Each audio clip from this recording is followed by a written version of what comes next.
আজব কাহিনী। এটা কোন পাগলের বেশ? ময়লা থেকে রোগ বালাই হয়, ভোগান্তির নেই শেষ। সে ডাক্তারের দোকানে থেকে ময়লা এগুলো আপনি এখানে জেনে ফেলবেন না। খাই এই যে হেনে একই ময়লাগুলা এগুলা সবাই কিন্তু অপরিষ্কার। কাগজের জন্য রাখা হয়েছে। যে ডাক্তারের ময়লাগুলো এখানে ফেলানো হইতেছে। এই যে দেখেন, এটা হচ্ছে এই যে খাবারের ইয়া, এগুলা কি এখানে ফেলানোর জিনিস? আসসালামু আলাইকুম। সম্মানিত দেশবাসী, আজকে এই ভিডিওতে আমরা তো ভিডিও দেখতে আপনারা এই ভিডিওটা আমরা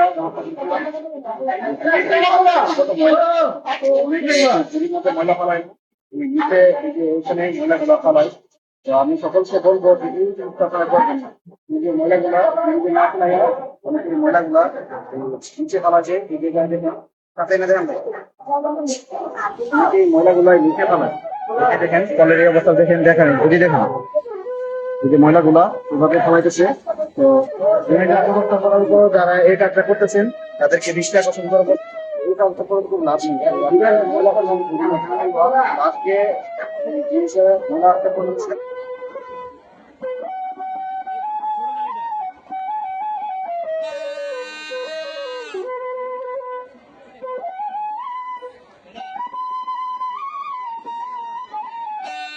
ময়লা এগুলো আপনার এখানে ফেলবেন না। এই যে ময়লাগুলা এগুলা কিন্তু কাগজের জন্য রাখা হয়েছে। যে ডাক্তারের ময়লাগুলো এখানে ফেলানো হইতেছে। এই যে দেখেন, এটা হচ্ছে এই যে খাবারের ইয়া, এগুলা কি এখানে ফেলানোর জিনিস? এই কাজটা আপনারা করবেন না। এই যে ডাক্তারের ওষুধের ইয়া, এটা এখানে ফেলানোর জিনিস নেই। এটা আপনি এখানে ফেলাবেন না, দূরে ফেলা।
তো আমি সবাইকে অনুরোধ করবো, আপনারা এই কাজটি করবেন না। আপনারা জায়গাটা পরিষ্কার রাখবেন এবং ময়লাগুলো আপনারা এই মধ্যে করবেন, যাতে ময়লাগুলো পরবর্তীতে আমি নিচে তুলে ফেলতে পারেন।